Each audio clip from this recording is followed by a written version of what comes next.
Eu vos saúdo com a paz do Senhor. Quantos querem nesta noite ouvir a palavra de Deus? Eu quero que vocês abram a Bíblia no Antigo Testamento, no segundo livro das Crônicas, capítulo 21. Nós iremos ler o primeiro versículo e o último versículo. Vou repetir a referência. Antigo Testamento, livro das Crônicas, o segundo livro, capítulo 21, versículos 1 e último. A palavra de Deus nos diz assim: depois Josafá dormiu com seus pais e o sepultaram com seus pais na cidade de Davi. E Jeorão, seu filho, reinou em seu lugar. Repitam comigo: e Jeorão, seu filho, reinou em seu lugar. Quem foi que reinou? Quem foi que reinou? Ele era filho de quem? Josafá. Agora vamos para o verso 20. Era da idade de 32 anos quando começou a reinar, e reinou em Jerusalém 8 anos, e se foi sem deixar saudades, e o sepultaram na cidade de Davi, porém não nos sepulcros dos reis. Repetindo o número 20, ele era da idade de 32 anos quando começou a reinar. Quantos anos ele tinha quando começou a reinar? Ele reinou 8 anos em Jerusalém. Quantos anos Jeorão reinou? O texto termina dizendo: e foi-se, ou morreu, né? Sem deixar de si saudades. E o sepultaram na cidade de Davi, porém não nos sepulcros dos reis. Que Deus em Cristo aplique sua palavra nos nossos corações. Queridos, uma das piores notícias que pode se existir no mundo é que o ser humano morre. Essa não é uma notícia de modo algum cativante, mas deve ser tratada com o máximo de naturalidade possível, porque é algo que está determinado ao homem e à mulher. O ser humano não deve viver nem com desejo de morrer, vontade de morrer, procurando morrer. Também não deve de viver apavorado com essa notícia. Não é algo para nos deixar cativados, querendo e até provocando a sua chegada, provocando a antecipação da chegada dela. Não, mas também não deve nos deixar em pânico, porque nós sabemos para onde vamos, e depois desta vida nós estaremos para sempre com o Senhor. Portanto, você que tem vontade de aproximar, abreviar a sua vida, sai dessa. Vive a vida que Deus te deu para viver. Em vez de tomar veneno, tome, desculpe, eu ia dizer refrigerante, mas eu não aconselho ninguém. Toma se quiser. Tome suco em lugar de veneno. Em vez de dar um tiro no ouvido, taque a cabeça numa bola de futebol e vá fazer alguma coisa para melhorar. o seu metabolismo. Viva! Mas também eu não aconselho de modo algum você viver apavorado com essa ideia. O Dr. Spurgeon disse que muitas pessoas vivem sabendo que vão morrer uma vez, mas morrem 30 vezes por mês, quando deveriam morrer apenas uma. Então nós devemos encarar o caso como real, natural, mas não de uma forma exagerada, porque a palavra de Deus nos garante: partindo daqui estaremos com o Senhor. Louvado seja Deus. Não deve ser algo para trazer desespero, mas de certa forma é algo que nos traz esperança. Quando matavam os homens de Deus do passado, a atitude deles com certeza era semelhante aos irmãos da igreja perseguida hoje. Eles diziam, essas foram palavras diretamente de Policarpo: libertem-me desse corpo que prende a minha alma, porque eu estou voltando para casa. E Estevão, na hora da morte, dizia: Pai, perdoa-lhes por caridade, e não lhe imputem, e não lhes imputem esse pecado. Porém, há uma coisa que muitos não pensam, talvez seja uma coisa indiscutível, que não mereça discussão. O que é que vão dizer de mim depois que eu morrer? Quem sabe muitos estão aqui e dizem: eu não estou preocupado com isso. Porém, você tem que entender: se falarem mal de você depois de morto, é porque quando você viveu, você não prestou.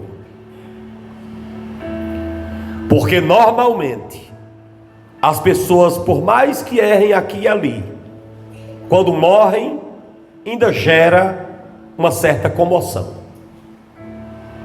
Você conhece muitas pessoas que não andaram na vida bem, não fizeram muita coisa boa, mas ainda há quem chore no seu velório.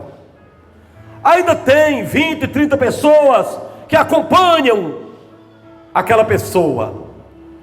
Mas há algumas peças que nascem na terra que são tão ruins, que quando morrem, na mente de todos vem o pensamento: já foi tarde essa desgraça, essa miséria já devia ter ido há muito tempo. É isso, não é só nos nossos dias. Isso aconteceu nesse texto que lemos. Jeorão, quando morreu, não deixou saudade. Esse é o tema desta noite. Foi-se sem deixar saudade. Por certo, essa desgraça não prestou quando viveu. Olha o texto, verso 20 diz assim: que ele era da idade de 32 anos quando começou a reinar, e reinou em Jerusalém 8 anos, e foi-se sem deixar saudades, e o sepultaram na cidade de Davi, porém não nos sepulcros dos reis. O tema da mensagem é: foi-se sem deixar saudades. Ninguém disse: que pena que Jeorão morreu. Todo mundo disse: graças a Deus que ele morreu. Será se nós não deveríamos pensar no que estamos fazendo sobre a terra? Será se não vão dizer sobre nós a mesma coisa? Bispo, eu não estou preocupado com isso não. Pois te preocupe, porque só não lamentaram a morte de Jeorão porque ele viveu erradamente. Não é o simples fato de não lamentarem a morte dele, é o fato da vida como viveu. E se você examinar direitinho a Bíblia, você vai ver que a mulher dele, quando morreu, foi do mesmo jeito.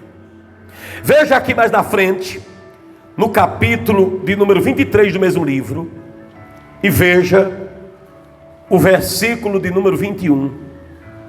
23 e 21 diz assim: e todo o povo da terra se alegrou, e a cidade ficou em paz, depois que mataram Atalia a espada. Era a mulher dele.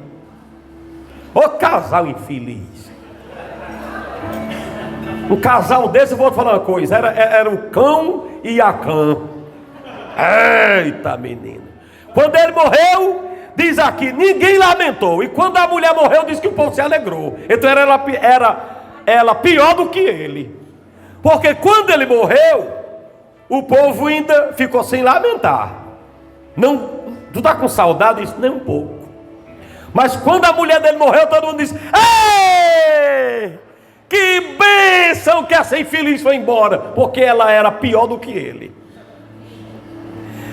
Que Deus abençoe nossas vidas, para que nós vivamos da forma que Deus quer, para que as pessoas sintam saudades da gente, não apenas quando a gente morrer, mas quando a gente se ausentar por uns dias. Você é aquele tipo de gente que quando passa 8 dias fora de casa, fora da congregação, fora do seu sítio, fora do seu setor, 1 mês fora, alguém diz, lá na sua escola, diz: eu estava com saudade de você. Você é esse tipo de gente? Alguém diz lá na escola onde você trabalha: ó, está com 1 mês que você não veio. Alguém já disse no seu setor de trabalho, alguma vez na vida: eu estava com saudade de você. Alguém já ouviu isso a seu respeito? Levante a mão. Meu Deus do céu. Só tem alguns que levantaram a mão. Misericórdia. Sangue de Jesus Cristo tem poder.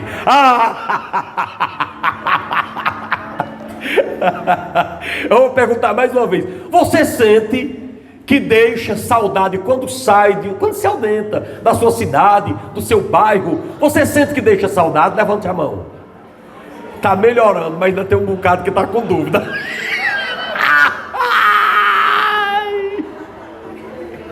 Misericórdia.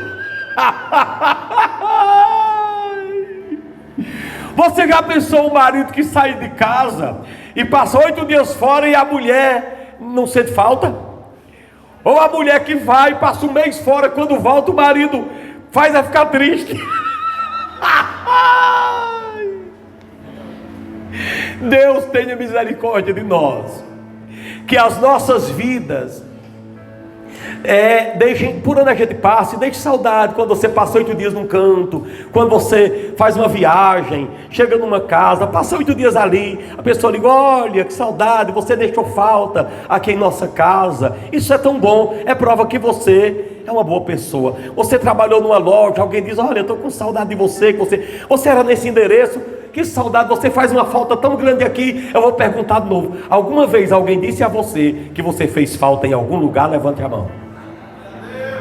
Agora dá para aplaudir a Jesus de Nazaré, porque aleluia. Porque, ó irmão, eu mexi para ver se vocês levantavam a mão. Deus abençoe que você seja diferente de Jeorão. Mas o que foi que Jeorão fez para não deixar saudade quando morreu? Quais foram as práticas desse homem? Eu vou citar aqui. Em primeiro lugar, ele era violento. Repete essa palavra. Em segundo lugar, ele era imprudente. Repete. Depois, em terceiro lugar, ele era descontrolado. Vai, repete. Em quarto lugar, esse homem, deixa eu olhar aqui para não esquecer, era rebelde. Repete. Em último lugar, ele era perigoso. Repete. Então, uma pessoa que é violento, imprudente, descontrolado, rebelde e perigoso, quando morre, dá para soltar até fogo. Até crente solta fogo, se for o caso. Porque uma pessoa dessa, se não mudar, não faz falta na terra. Pelo contrário, considera-se que é uma limpeza quando pega o beco. Infelizmente. Diga comigo: Deus tenha misericórdia da minha vida. A história de Jeorão nos mostra que ele era muito violento, ao ponto de matar os próprios irmãos. É triste. A história de Jeorão é tão triste, ele era tão imprudente, que ele casou com uma filha de Jezabel. Os crentes quase dizem Ave Maria, cheia de graça ali. Ele era genro de Jezabel, credo, misericórdia. Imagina como era essa filha de Jezabel. Em terceiro lugar, ele era tão descontrolado que aqueles grupinhos ao redor de Jerusalém se revoltaram contra ele e instituíram seus próprios reis. E ele não conseguiu controlar o reino. Ele era, em quarto lugar, mostra a história que ele era tão rebelde que ele pregou para o povo adorar imagem de escultura. Ele era um promotor da idolatria. Olha a rebeldia. Não andou nos caminhos dos seus pais. E em último lugar, ele era tão perigoso que quem estava perto dele morria. Misericórdia, o sangue de Cristo tem poder. Uma pessoa dessa, quando morre, deixa saudades. É triste. E a nossa pergunta é: será se nós não estamos falando esta noite para gente violenta? Olha o que o texto diz. Se ele não era um homem violento. Olha o versículo número 4. E subindo Jeorão ao reino de seu pai, e havendo-se fortificado, matou todos os seus irmãos à espada, como também alguns dos príncipes de Israel. Olha que cabra violento. Na hora que ele foi elevado a rei, na hora que ele se transformou num rei em Israel, uma das primeiras atividades dele foi matar os irmãos dele, filhos do mesmo pai. Irmãos, nós temos que ter cuidado com a violência. Tem pessoas que são violentas em palavras, violentas em atitudes. Tem pessoas que matam os outros sem precisar apertar um gatilho. Tem pessoas que matam a alegria de outras. Tem pessoas que matam o alto astral e a autoestima das pessoas. A Bíblia diz que quem odeia o seu irmão é assassino. Temos que ter cuidado com essa violência. Tem gente que é violento no trânsito. Tem gente que é violento em casa. Se você não tiver cuidado, você apanha dele. Às vezes é um filho que é violento com o pai.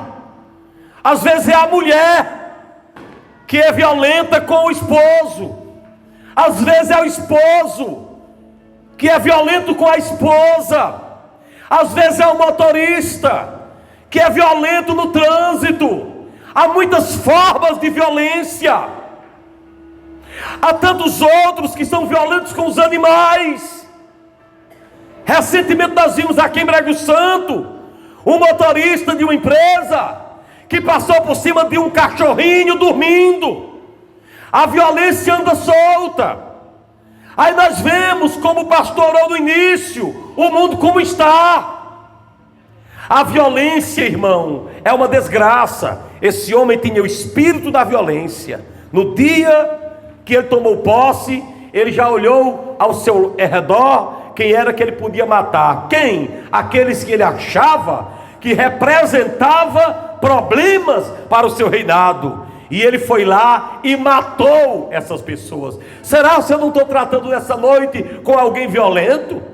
Alguém que quer resolver tudo na base da carne? Então Jeorão, quando morreu, não deixou saudade. Quem é que vai ter saudade de alguém que vive na violência? Tem marido que bate na mulher, tem mulher que bate no marido, tem pais que espancam os filhos, e assim acontece no trânsito.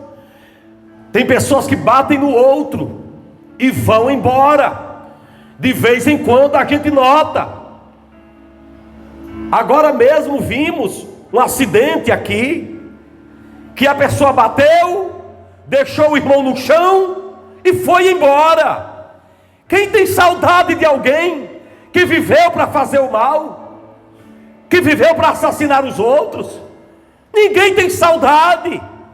Só não se solta fogo e não se faz um culto de ação de graças, eu estou falando agora entre aspas, porque não convém.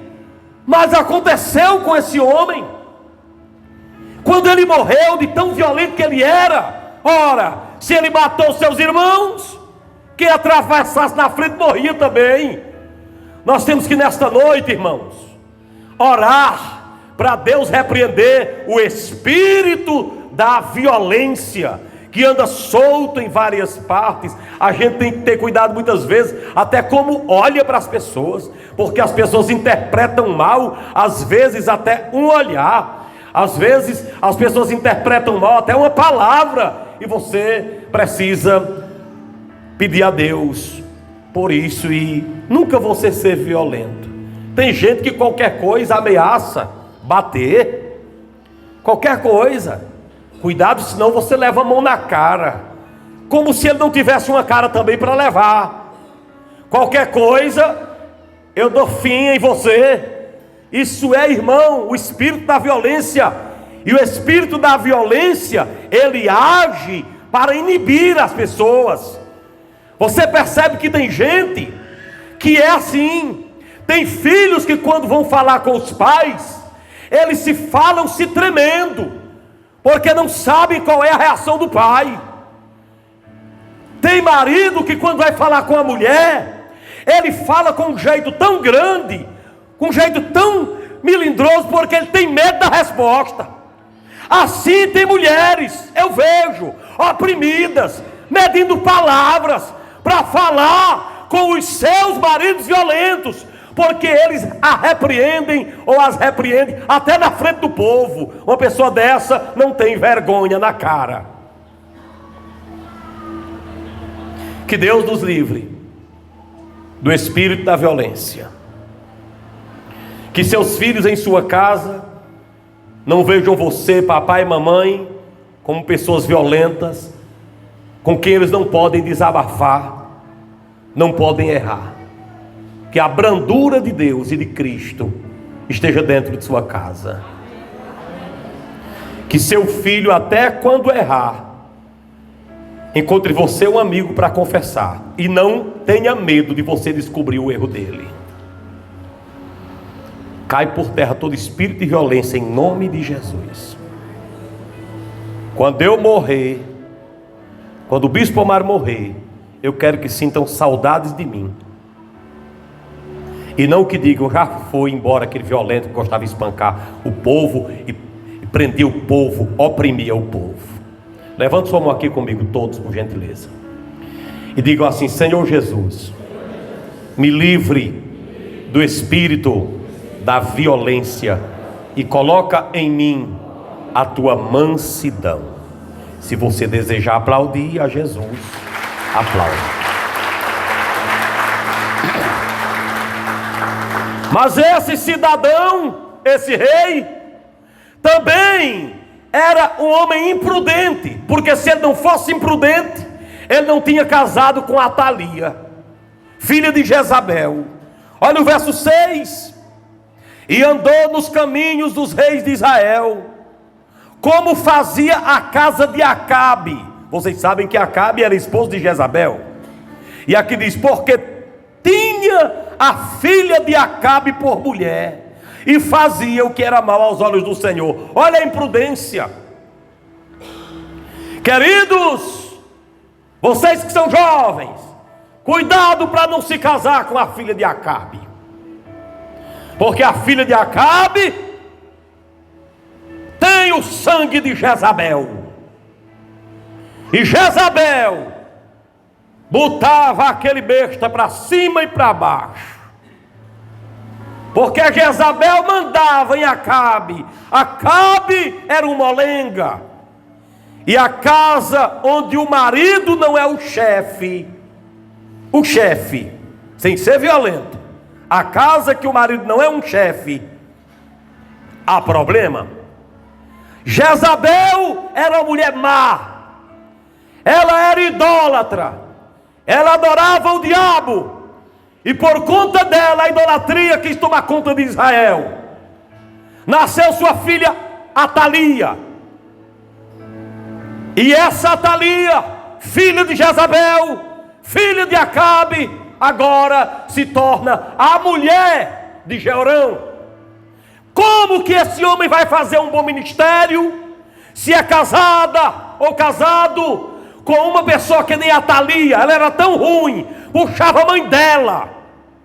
Quando a mãe dela morreu, todo mundo achou bom, mas não teve grande alegria. Mas parece que ela ensinou a filha a ser tão ruim, que quando a filha morreu, o povo bateu palma e disse: eita glória, mataram a Atalia à espada. É porque a filha era pior do que a mãe. E você que é jovem, tome cuidado. Quando você for se casar, observe quem é a mãe, observe quem é o pai, porque a maldição hereditária existe. Enquanto não é quebrada, existe. Muitas vezes a pessoa vai casar com a filha de Jezabel, e Atalia não quebrou a maldição de Jezabel, e o mal de Jezabel passa para Atalia. E aí vocês verem o problema que foi na vida de Jeorão. Essa mulher influenciou Jeorão disseminar a idolatria em Israel. Eu não sei se você já casou com uma filha de Jezabel ou um filho. Se já casou, meu filho, só tem um jeito: é orarmos a Deus para Deus quebrar o mal. Ele pode, igreja? Pode. Agora, se você ainda é jovem, não casou ainda, pede a Deus que te livre. E pensa direitinho, meu filho. Observa direitinho. Procure alguém que serve a Jeová, porque é melhor viver sozinho do que mal acompanhado. É ou não é? É ou não é? Você pensa que não é, mas é. Tome cuidado com a filha de Jezabel, com os filhos de Acabe. Eles não têm o que ensinar. E tem uma coisa: para mudar é muito difícil. Jesus pode interferir, mas a Atalia só muda se quiser. Esse foi o grande problema, porque essa infeliz interferiu no ministério de Jeorão, e Jeorão fez um mau rei, um mau reinado. A avaliação do seu reino é triste, pois o texto diz que quando ele morreu, o povo não sentiu saudade. Que avaliação terrível! Não é para acontecer isso quando um rei morre, não é para acontecer isso quando um líder se vai. Por mais que todo mundo muita gente não concorde com aquele líder, mas tem que ter um partido dele. Todo mundo tem alguém que admira, menos alguém da envergadura desse homem, Jeorão. Não é dito isso de mais ninguém, só dele. Não é dito isso mais outra pessoa, só de Jeorão. Casou com a pessoa errada, foi imprudente. E o que faz muitas pessoas terem problema na vida é a imprudência. É a pessoa que não sabe decidir, que não tem calma para escolher as coisas, e agem precipitadamente, aí depois quebra a cara. Tome cuidado, meu filho, tome cuidado, minha filha. Procure alguém que sirva a Deus. senão amanhã você pode quebrar a cara. Procure alguém que tenha fé no Deus de Israel. E tome cuidado, meu filho, porque existem lobos disfarçados de ovelhas. E você ainda precisa ter discernimento para não casar com a filha de Jezabel. Eu quero que todo mundo que é casado levante a mão e diga assim: da minha casa eu repreendo o espírito de Jezabel. Agora diga: sai, Satanás. Está parecendo uma sexta-feira, mas vamos dizer: sai, Satanás. Agora pode aplaudir Jesus. Glória a Deus. Em terceiro lugar, o texto bíblico vai dizer que esse homem foi ruim porque ele era descontrolado, ele não tinha controle do seu reino. As pessoas, os grupinhos que estavam em derredor, todos conseguiram levantar seus próprios reis. Então ele não conseguia monitorar nem as congregações. Ele não conseguia monitorar as suas congregações, deixar suas congregações debaixo do seu cajado. O texto sagrado vai dizer, olha aí o versículo 10: todavia, os edomitas, quem? Os edomitas se revoltaram contra o domínio de Judá, até o dia de hoje. Então, nesse mesmo tempo, Líbina, quem? Líbina se revoltou de debaixo do seu mandado, porque deixaram o Senhor seu Deus, o Deus de seus pais. Voltem o 10 novamente, diz aí, ó: os edomitas se revoltaram. Repete isso aí: os edomitas se revoltaram. Repete: os edomitas se revoltaram. Agora digam: Líbina se revoltou. Olha, gente, isso era gente de perto aqui. Como viram que ele era um homem sem capricho, um homem mau, aí disseram: não, vamos segui-lo não. E se revoltaram. Quer dizer que esse homem não conseguia controlar o que Deus lhe entregou. Gente, eu sei que tem gente rebelde, mas nem todo mundo o é. Esse povo aqui, irmão, rejeitou o reinado de Jeorão. Sabe por quê? Porque ele era mau, e porque era mau, ele foi um homem descontrolado, não conseguiu administrar o seu reino, não conseguiu administrar o que Deus lhe deu. E que Deus tenha compaixão de sua casa e de sua vida, para que você não siga esse descontrole. Cuidado, olhe para cá, você que é chefe de família. Será se você está controlando sua casa? Por que que uma pessoa que ganha um salário mínimo muitas vezes vive melhor do que quem ganha 2? O que é que está aí por trás? Pode ser um descontrole. Por que é que uma pessoa que muitas vezes ganha 2 salários vive melhor do que quem ganha 10? Onde é que está o segredo? Pode estar na questão do descontrole. Tem gente que ganha 10 salários, eu já vi no meu gabinete, mas não consegue nem a sua casa. Quando tem gente que ganha 2 e mora numa casa boa, o que é que está acontecendo? Será que não é descontrole? Que Deus venha colocar na sua vida, meu filho, o controle do céu, que você possa administrar bem aquilo que Deus lhe dá. Tem horas para você controlar a sua casa, você tem que dizer não a um filho, tem que dizer não para si mesmo. Tem tempo que não dá para viajar, porque gasta o que não tem. Tem tempo que não dá para trocar de imóvel, não dá para trocar o guarda-roupa, e você tem que ser feliz na sua realidade. Deixe de querer imitar os outros, deixe de querer parecer com os outros, porque muitas vezes é isso que faz você descontrolar a sua casa, porque você quer andar no patamar dos outros, e você tem o seu próprio patamar. Aqui aconteceu com Jeorão, não conseguiu controlar o que estava ao redor dele, e a coisa virou uma bagunça. Tem família virando bagunça, igreja virando bagunça, nome de gente virando bagunça, porque não sabe controlar as coisas. Mas eu creio num Deus que orienta. Quando você for tomar uma decisão, peça a Deus uma orientação. Muitas vezes você pensa que é o diabo, mas muitas vezes é você mesmo. A questão aqui do diabo, o diabo era o próprio Jeorão, que não conseguiu colocar ordem nas fronteiras de sua terra. Ele não conseguiu impor a sua autoridade, porque quem não tem vida com Deus, não tem autoridade. E quem está em derredor, eu não vou seguir esse rebelde, porque não controla nem sua casa, ele não controlou nem seu casamento. Como que eu vou seguir esse reinado? E a bagunça entra. Mas eu quero nessa noite dizer a você, que você pode expulsar de sua família, de sua casa, o descontrole, e tudo ser controlado pelo poder do Espírito de Deus. Os apelos são muitos. Os apelos da internet, as promoções em 24 vezes, em 34 meses, em 10 meses.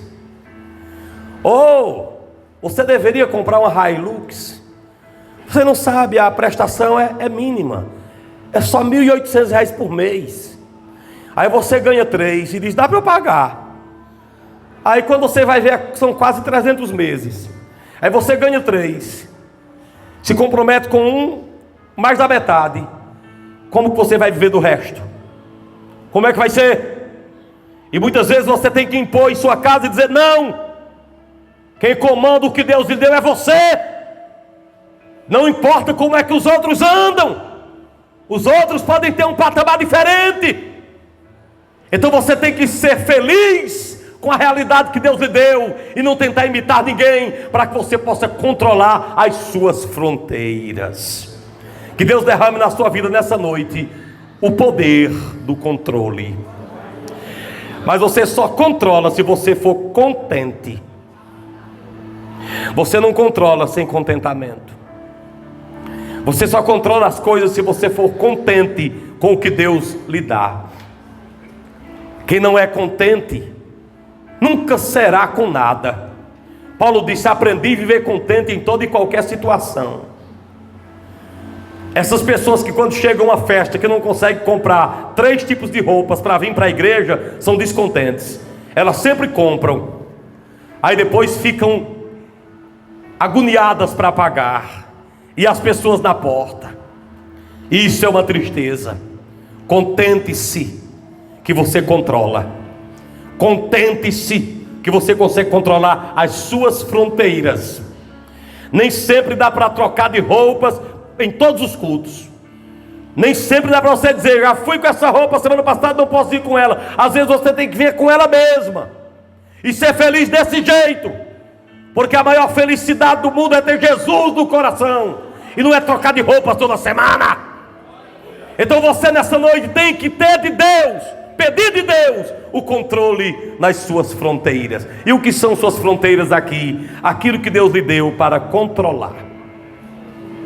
Então eu quero que você mais uma vez faça um propósito de fé comigo. Levante sua mão e grite bem forte: Senhor Jesus, nesta noite eu te peço o teu poder para que eu possa controlar o meu reino, em nome de Jesus. Pode bater palmas para Jesus.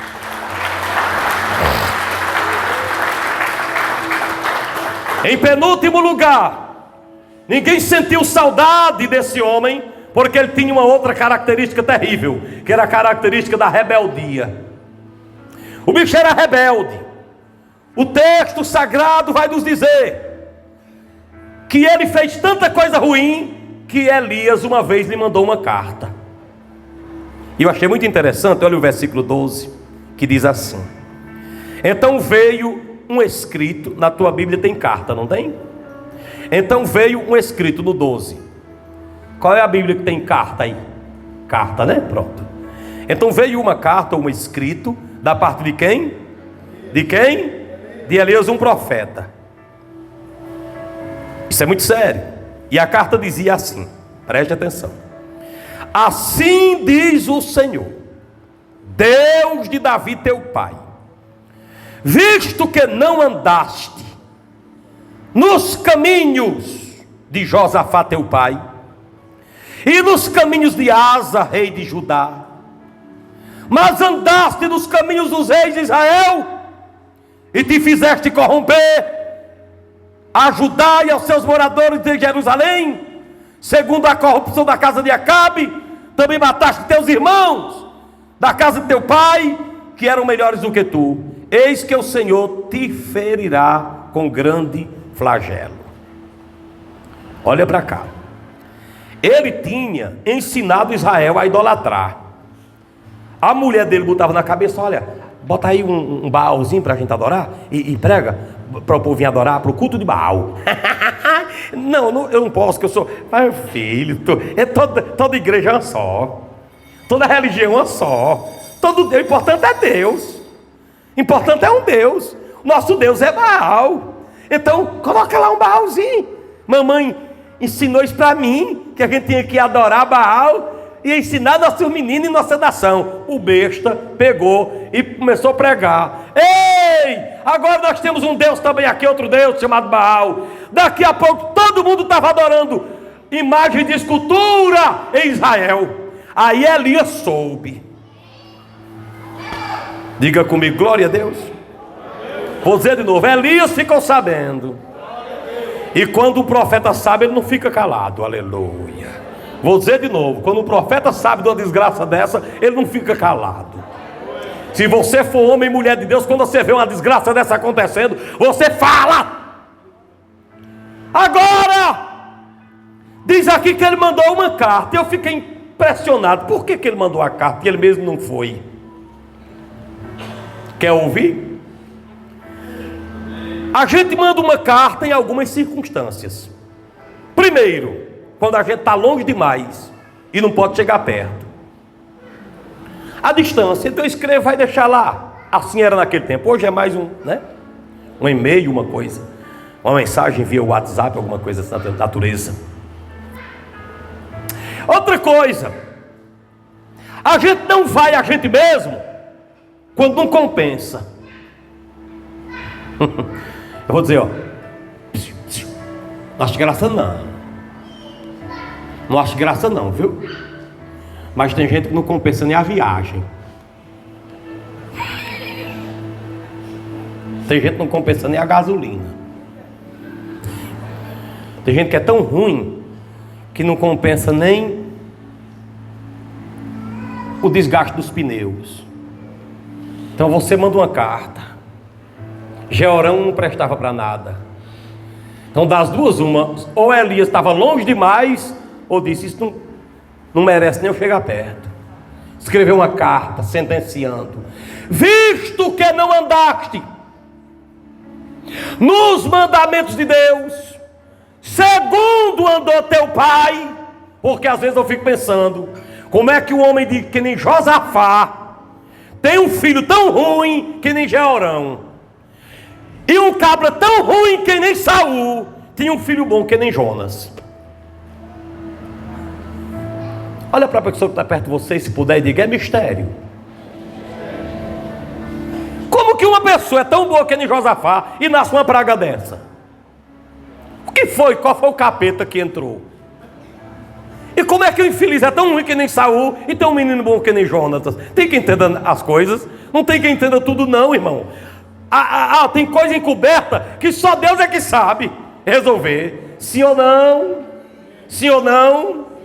Então Elias manda uma carta. Ele diz: olha, rebelde, tu não andaste nos caminhos de teu pai, nem nos caminhos de Davi. Seu rebelde vai ser ferido de morte.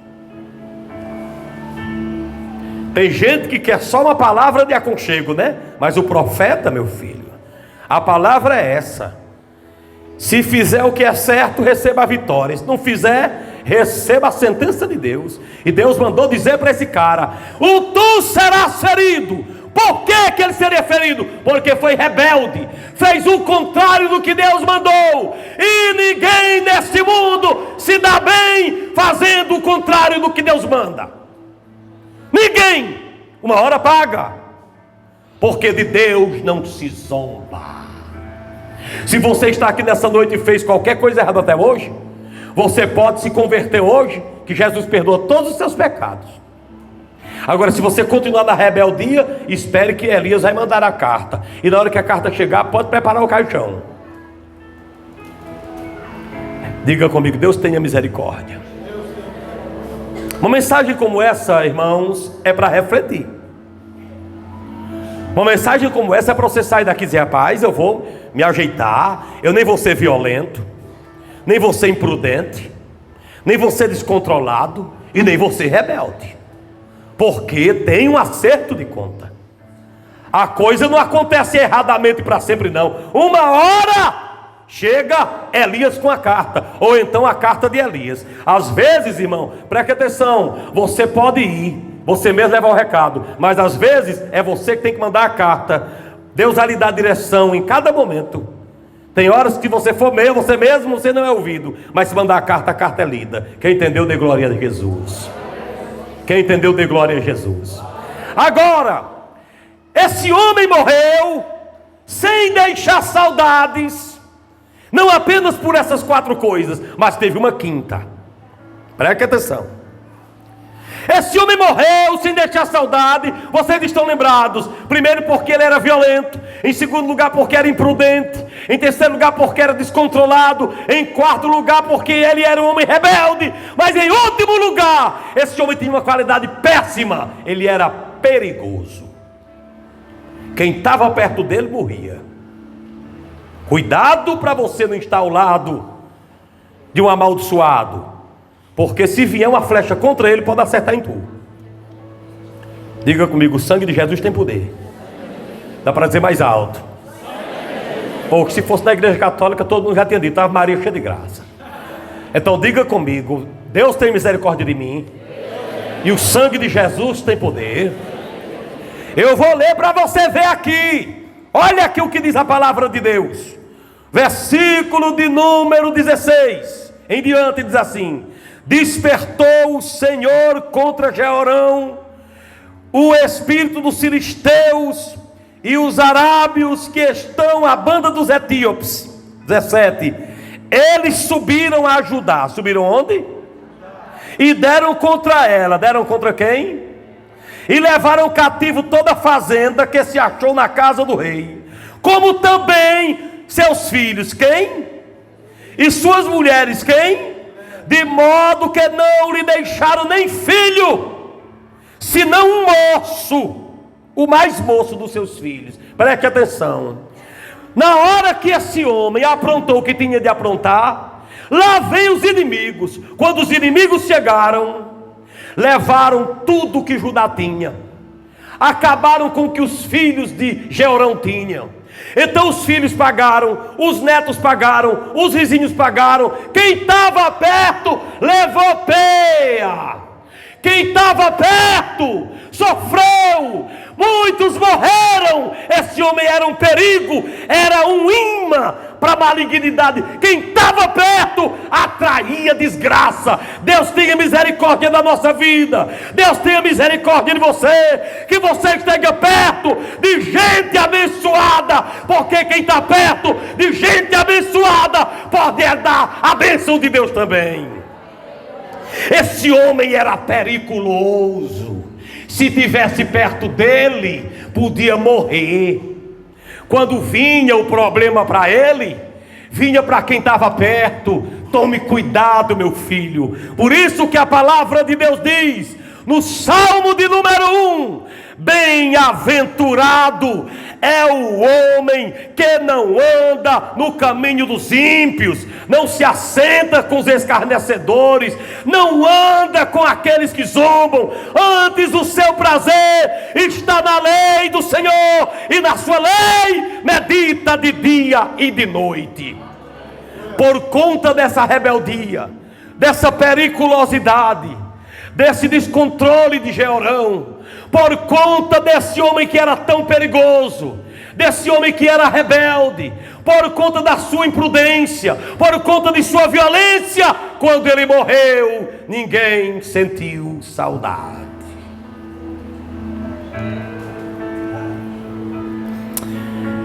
E você, quando morrer, vai deixar saudade?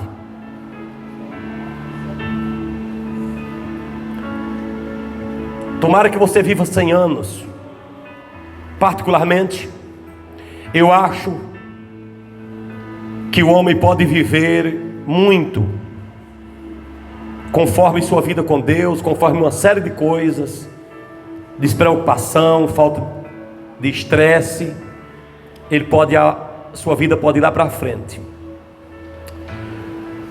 Talvez não existam muitas doenças emocionais piores do que o estresse, porque o estresse acaba com sua imunidade, e a pessoa que não tem imunidade, qualquer doencinha é grande doença. Tomara que você viva muito. A Bíblia Sagrada diz que Deus tem promessa de vida longa para aqueles que servem ao Senhor. Homens estavam na beira da morte e o Senhor resgatou. Ontem nós vimos um testemunho ali no logradouro, de uma criança que estava sendo sustentada pelos aparelhos, e a família toda incrédula.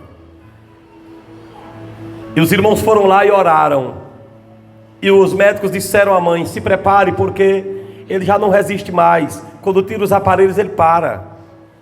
E a mãe fez um voto com Deus: se essa criança respirar sem os aparelhos 1 hora, eu vou entregar minha vida a Jesus. E quando foi no outro dia, o médico perguntou: a senhora crê no poder de Deus? Creio. Pois tiramos os aparelhos, a criança está respirando normalmente. Eu estou convidado para fazer um culto mês que vem nessa casa, lá nas Cancelas. Eu vi a mãe ontem à noite. Deus pode fazer isso. Deus pode acrescentar teus anos de vida.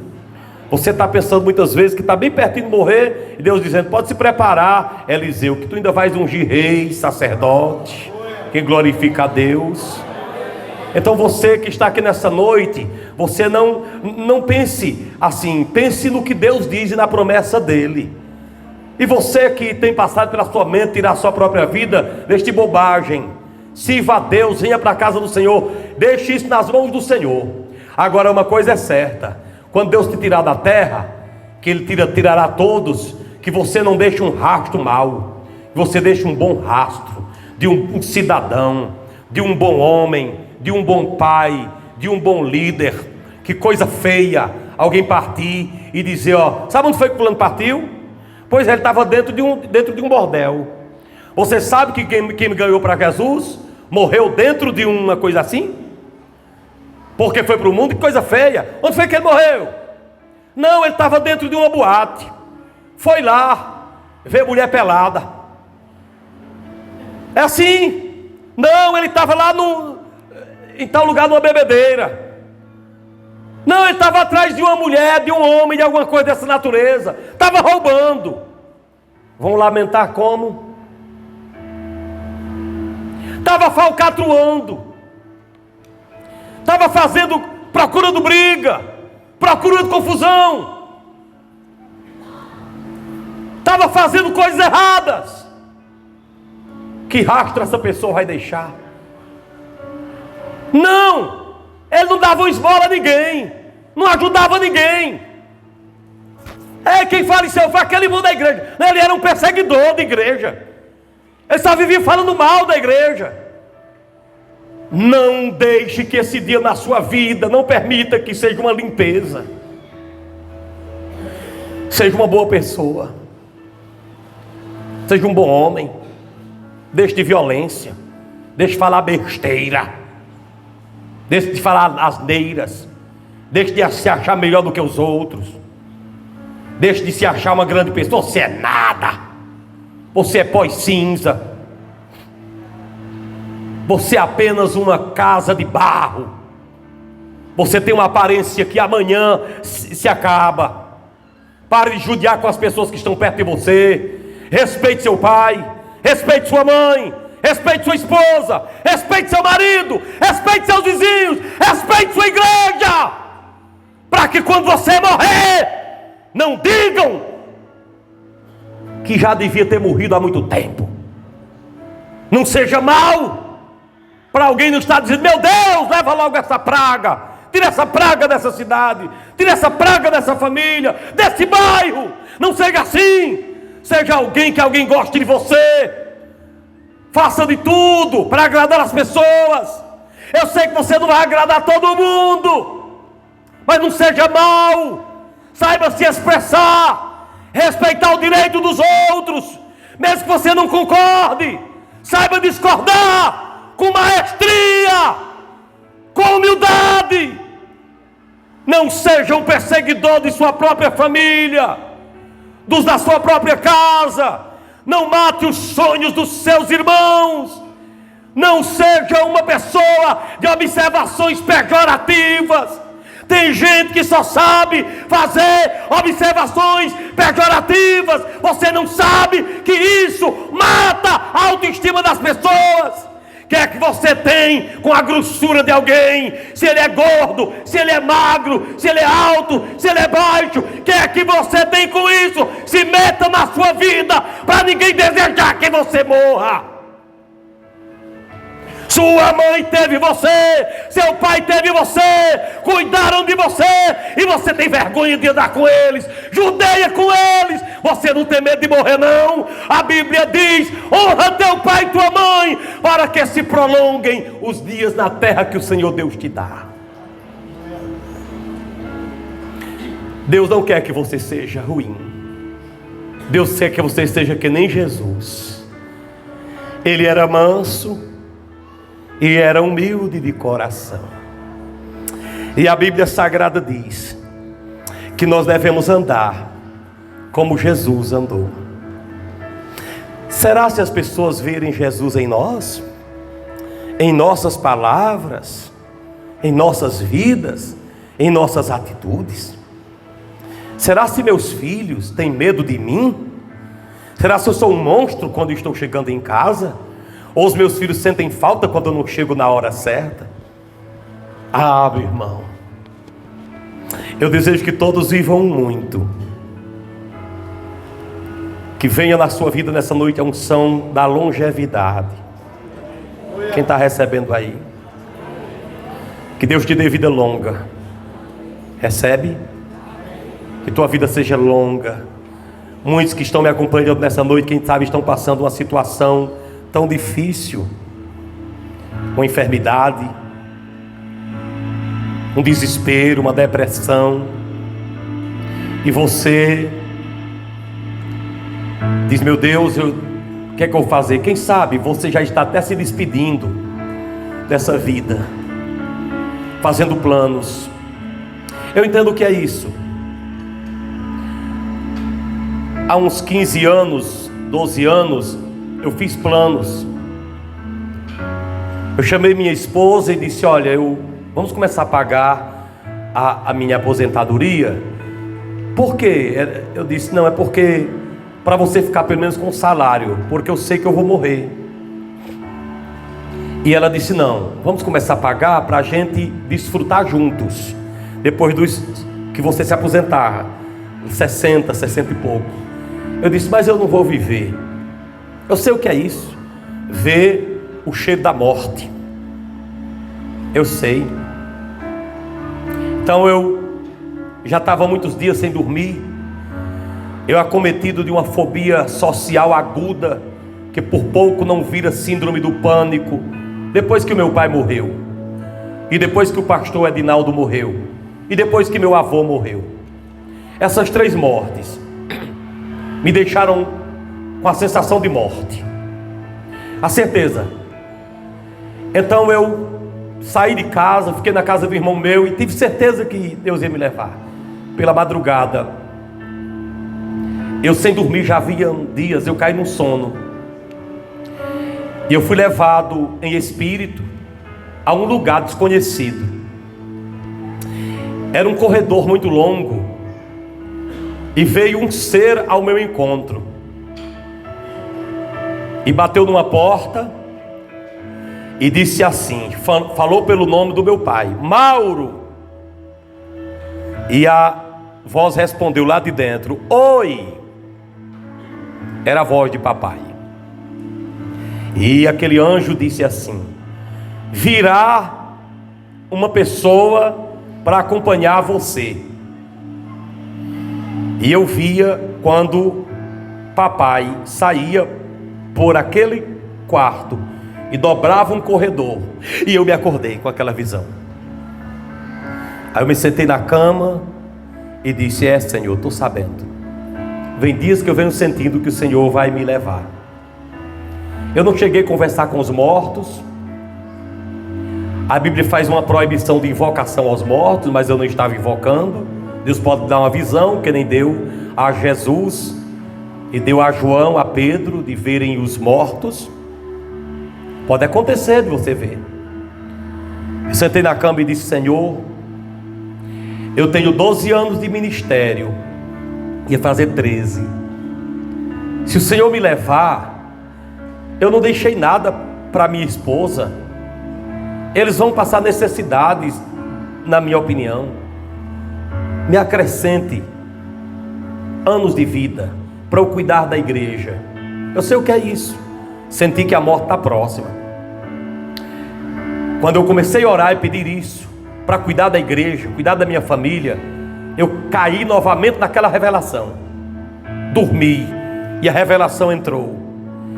E eu fui para o mesmo corredor. E o ser me levou até o mesmo corredor. E bateu na porta, a mesma porta, e disse: Mauro, ele não vem mais não.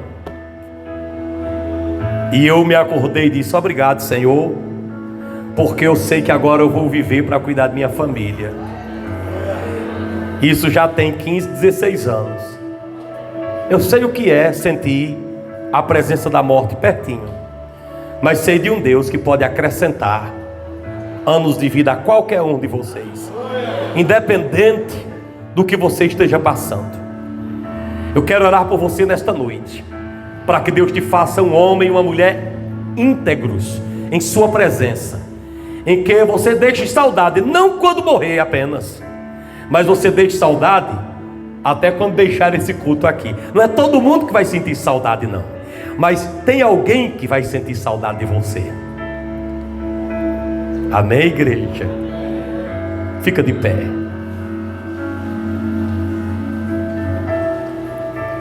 Glória a Deus. Aumenta aí um pouco essa música. Vou fazer uma pergunta. Você está perto de alguém que é da sua família? Tá? Da sua família? Se tá, só se tá. Pergunta para ela: tu sente saudade de mim quando eu saio de perto?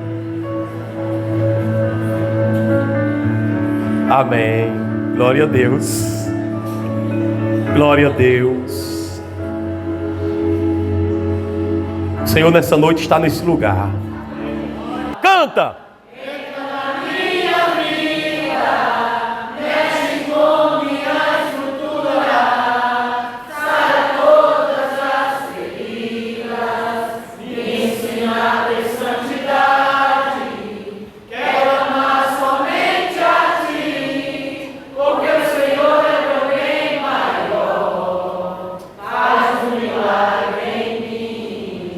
Entra na minha casa, entra na minha vida, mexe com minha estrutura, sara todas as feridas, me ensina a ter santidade, quero amar somente a ti, porque o Senhor é meu bem maior. Faz um milagre em mim. Glória a Deus. Glória a Deus. Que a graça do Senhor Jesus Cristo, o amor de Deus nosso Pai e a comunhão do Espírito Santo esteja com todos para sempre. Amém. Aleluia.